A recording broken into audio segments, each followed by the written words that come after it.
कभी ये ख्याल आया है कि जिंदगी के बिल्कुल आखिरी पल में किसी के दिमाग में क्या चलता होगा? भगवद गीता का जो 8वां अध्याय है ना, वो हमें इसी बहुत गहरे सवाल के पास ले जाता है।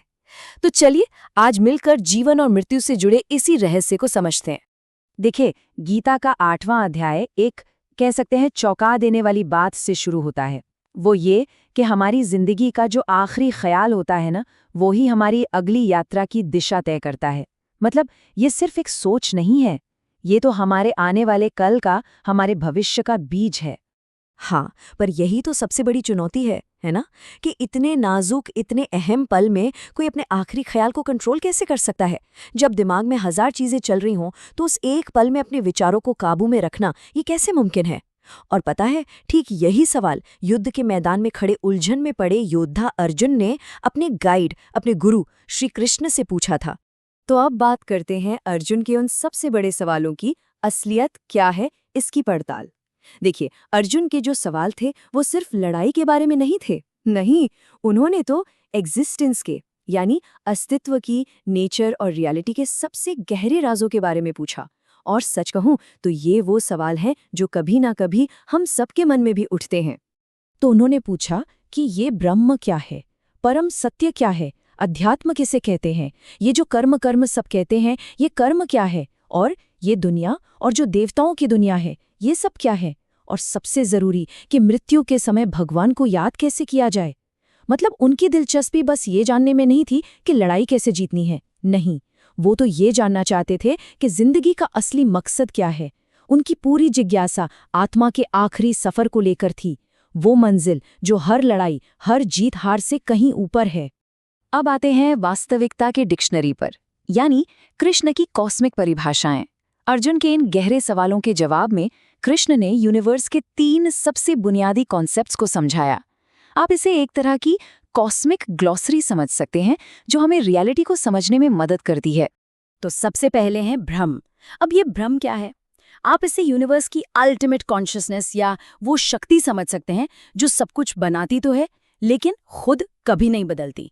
ये वो अटल सच्चाई है जो हमारी इस फिजिकल दुनिया से, इस भौतिक संसार से कहीं परे है, अविनाशी। इसके बाद आता है अध्यात्म। अध्यात्म का सीधा सा मतलब है खुद का ज्ञान, सेल्फ नॉलेज। ये हमारे अंदर जो वो शाश्वत आत्मा है ना, उसको जानने का सफर है। ये पहचानना कि हमारा असली स्वरूप ये शरीर नहीं बल्कि वो आत्मा है जो शरीर से अलग है और अमर है। और फिर तीसरा कॉन्सेप्ट है कर्म। देखिए, कर्म का मतलब सिर्फ एक्शन या कोई काम करना नहीं है। ये तो एक्शन और रिएक्शन का एक यूनिवर्सल लॉ है। यानी हमारे हर एक काम का एक नतीजा होता है, और यही नतीजा हमारे जन्म, जीवन और मृत्यु के इस पूरे चक्र को चलाता रहता है। चलिए अब बात करते हैं उस आखिरी ख्याल के रहस्य की, और ये वैसा बिल्कुल नहीं है जैसा ज्यादातर लोग सोचते हैं। अब हम आते हैं अर्जुन के उस सबसे जरूरी सवाल पर, आखिर उस अंतिम विचार को कंट्रोल कैसे किया जाए।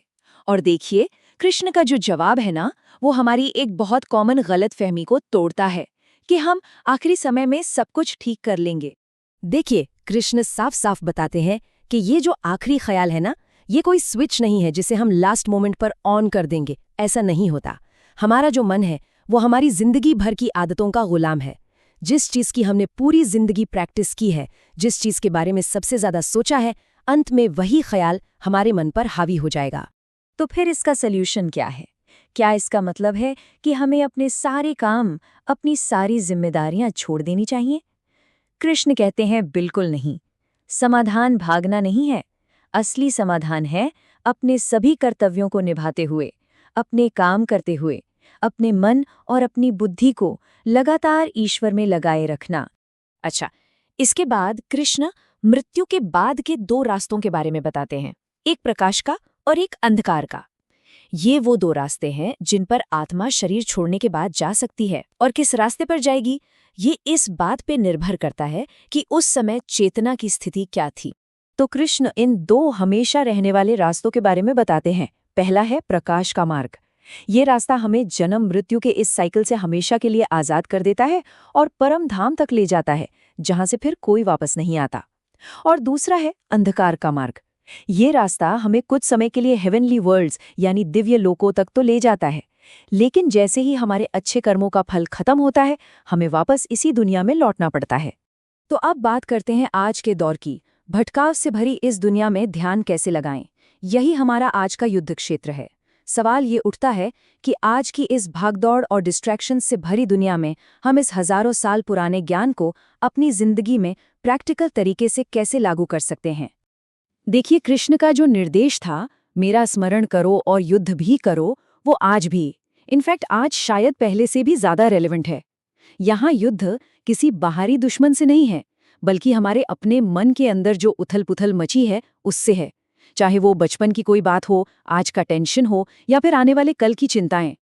बिल्कुल, युद्ध का मैदान अर्जुन का था, लेकिन भटकाव के खिलाफ ये जो लड़ाई है, ये हमारी है। जैसे अर्जुन को उस लड़ाई के शोर के बीच अपना ध्यान टिकाए रखना था, ठीक उसी तरह आज का चैलेंज है हमारी रोजमर्रा की जिंदगी के शोर के बीच अपने ध्यान और अपने मकसद को ढूंढना। तो गीता का ये 8वां अध्याय हमें एक बहुत ही गहरे सवाल के साथ छोड़ जाता है कि अगर हमारी पूरी जिंदगी एक रिहर्सल है, तो हमारा फाइनल परफॉर्मेंस कैसा होगा। सच तो ये है कि हम हर दिन जो अभ्यास करते हैं, जो प्रैक्टिस करते हैं, वही हमारे उस आखिरी पल की तैयारी है।